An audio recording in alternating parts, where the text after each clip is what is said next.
Furcsa ez az energiaválság, ugyanis energia van bőven, fölösen.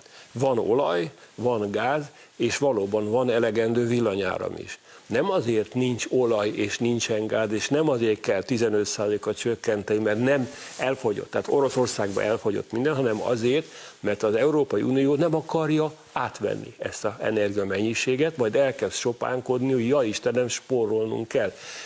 Tehát még annál is rosszabb a helyzet, mint amit mondtál, mert nem elég, hogy valóban Amerika háborúzik Oroszországgal, Ukrajnába, és Európa ebbe tönkre megy, de Európa módszeresen teszi magát tönkre, és hazudik a polgárainak, mert azt mondja, hogy energiaválság van. Semmilyen energiaválság nincs. Miért? Talán hiányzik a gáz? Nem hiányzik. Ott van a csőbe, csak ki kéne nyitni a csapot. Talán hiányzik az olaj? Nem hiányzik az olaj, csak nem hajlandók átvenni az oroszoktól az olajat. Nincs energiaválság, egy bazi nagy hazudozás van.